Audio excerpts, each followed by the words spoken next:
তুমি কখনো উপরের দিকে চোখ দিয়ে হেঁটো না, রাস্তায় যখন হাঁটবে উপরের দিকে দেখো না। লা তানজুরু ইলা মান হুয়া আসফালা মিনকুম, যারা তোমাদের উপরে আছে ওদের দিকে দেখো না, বরং তুমি দেখো যে তোমার নিচে কারা আছে। আবার বলছি, নবীজি বলছেন তোমরা হাঁটবে যখন রাস্তায় চলাফেরা করবে তোমাদের উপরের দিকে দেখবে না, তোমাদের উপরে কারা আছে। অলওয়েজ দেখবা তোমাদের নিচে কারা আছে, তোমাদের চেয়ে খারাপ কারা আছে।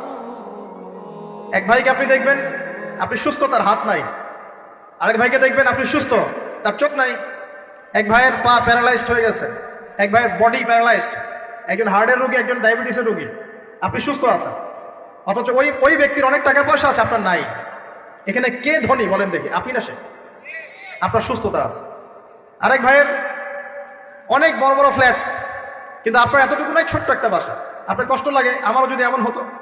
ওই বাসায় গিয়ে দেখলেন যে ইন্টারনালি সে ব্যক্তি সুখে নাই, তার পরিবারে অশান্তি, তার পরিবারে হৃদ্যতা ভালোবাসার বন্ধন। একটা রিক্সাওয়ালা সারাদিন রিক্সা চালিয়ে 500-1000 টাকা আর্ন করে বাসায় চলে গেল, গিয়ে বাসা আলু ভর্তা, ডিম ভাজা, ডাল দিয়ে ভাত খাচ্ছে, সুখে আছে দিব্যি, বউয়ের সাথে গল্প করছে, চাঁদ দেখছে। আর সেই তো কবে আপনি ওয়াইফ কিনে চাঁদ দেখেছেন ঠিক নাই। আপনি টাকা অর্জন করার নেশায় বছরের পর বছর স্ত্রী থেকে দূরে আছে, দেখারই সৌভাগ্য হয়। আসলে সুখ কাকে বলে? সুখটা কি জিনিস? ঢাকাবাসীকে সুখ বোঝানো দরকার। সুখটা কি জিনিস? সুখটা হচ্ছে ইন্টারনাল পিস। যখন আপনি বা আমি নিজেকেও বলছি, যখন আমরা আল্লাহকে পাবো, আল্লাহ পাকের ইবাদতের মধ্য দিয়ে, রাসূলের সুন্নতের মধ্য দিয়ে অল্পে তুষ্ট থাকতে পারবো, যা আছে এতে শুকরিয়া আদায় করবো, আপনার চেয়ে সুখী মানুষ দুনিয়াতে কেউ নাই, কেউ নাই দুনিয়াতে। কিন্তু বস্তুবাদিতা আপনাকে এই আকীদা আদর্শ থেকে সম্পূর্ণ ডিমোটিভেট করে দিবে। আপনাকে খালি চাই আরো চাই। ওই যে 2 হাতে যা পাও হাত পেতে নাও, বাকির খাতা শূন্য থাকে। আর আমাদের দর্শন 2 হাতে যা পাও হাত পেতে নাও না, বরং দুনিয়াতে যতটুকু পাও এতটুকুতে সন্তুষ্ট থাকো, বাকির খাতা শূন্য থাক না, বাকির খাতা পূর্ণ হোক।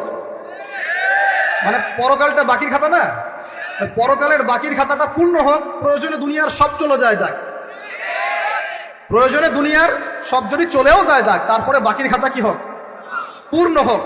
এটাই আল্লাহ রাব্বুল আলামিন সূরা আ'লার মধ্যে বলছেন, বাল তুসিরুনাল হায়াতাদ দুনিয়া, তোমরা এই দুনিয়ার জীবনটাকেই প্রাধান্য দিয়ে থাকো। ওয়াল আখিরাতু খায়রুন ওয়া আবকা, কিন্তু আখিরাত হচ্ছে সবচেয়ে উত্তম এবং চিরস্থায়ী। তো প্রিয় ভাই এবং বোনেরা যারা আলোচনা শুনছেন, আজকে আমাদের প্রথম সবক হওয়া উচিত দুনিয়ার নেশায় আমরা না পড়ি। আল্লাহ পাক আমাদেরকে তৌফিক দান।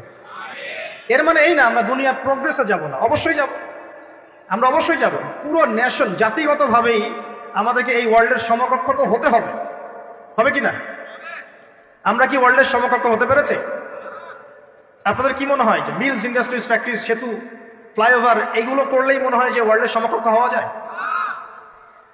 প্রত্যেক জনগণ ভিতর থেকে সুখী কিনা, তাদের অন্ন, বস্ত্র, চিকিৎসা, শিক্ষা, বাসস্থান, এই যে মৌলিক চাহিদা, বেকারত্ব ঘোচানো, 3 বেলা খেয়ে পরে বাঁচা, জীবনের অধিকার, সিকিউরিটি, এই জিনিসগুলো আমাদের নিশ্চিত হচ্ছে কিনা, এটা হচ্ছে আপনার উন্নতির মানদণ্ড। উন্নতির মানদণ্ড কি?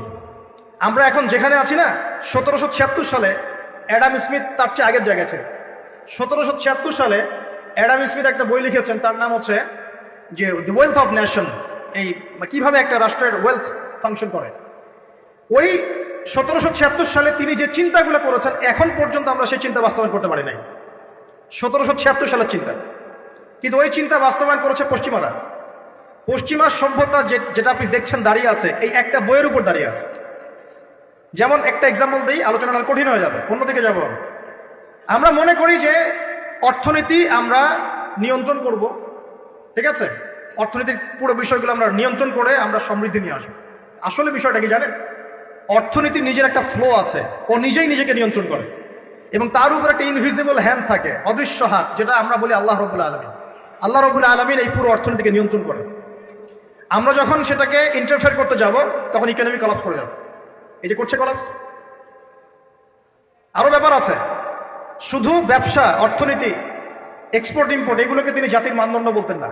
তিনি বলতেন যতক্ষণ পর্যন্ত জাতির প্রত্যেক ব্যক্তির মধ্যে এথিক্স না আসবে, নীতি যতক্ষণ পর্যন্ত না আসবে, আপনি করাপশন থামাতে পারবেন না। তাই হয়েছে না? শুধু ব্যবসা না, আদর্শ কতটুকু আছে? এই যে আপনি দেখছেন বিভিন্ন জায়গায় ভেজাল খাবার খাওয়াচ্ছে, ওদেরকে টাকার অভাব আছে? ওদের টাকার কিন্তু অভাব নাই। নেম ফ্রেমের কোনো ঘাটতি আছে? এস্টাবলিশড বিজনেস, তাহলে কেন আপনাকে ভেজাল খাওয়াবে? কারণ তার মধ্যে এথিক্স নাই, নীতি নাই।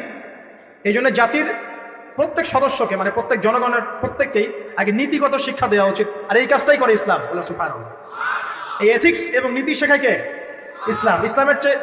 ইসলামের চেয়ে সার্বজনীনভাবে এবং যুগোপযোগীভাবে কেউ এথিক্স শেখাতে পারবে না। কাগজে কলমে অনেকে অনেক কথা বলতে পারে, প্র্যাকটিক্যালি শেখাবে কে? ইসলাম। এখন বলতে পারেন তাহলে মুসলিমদের মধ্যে দুর্নীতি কেন, মুসলিমদের মধ্যে কেন এই সমস্যাগুলো হয়? উত্তর একটাই, ওই যে স্যার বলে গেলেন, আমি বিভিন্ন ওয়াজে যে এক এক জায়গায় এক এক কথা বলে। উত্তরটা কি? উত্তরটা হচ্ছে যে কোরআন এবং সুন্নাহর সঠিক যে শিক্ষাটা আছে, এই শিক্ষাটা আমরা অনেকেই বাস্তবায়ন করতে পারছি না। এটা আমাদের ব্যর্থতা। এটা কাদের ব্যর্থতা? এটা আমাদের ব্যর্থ। এখানে আমাদের ব্যক্তি স্বার্থ থাকতে পারে, এখানে আমার জ্ঞানের স্বল্পতা থাকতে পারে, আমার ভিতরে অহংকার থাকতে পারে, বা আমি অল্প শিক্ষিত হতে পারি, এবং এমন হতে পারে আমার জ্ঞানটা যুগোপযোগী না। ইসলামিক জ্ঞান আমার মধ্যে আছে, কিন্তু কিভাবে এই জ্ঞান দিয়ে ওয়ার্ল্ডকে ডিল করবো এই জ্ঞানটা আমার মধ্যে নাই। এই কারণে আমরা হয়তোবা ইসলাম কোরআন সুন্নাহ হাতে থাকার পরেও এই সমস্যাগুলো ফেস করছি। প্রথম সমস্যা হচ্ছে বস্তুবাদিতা।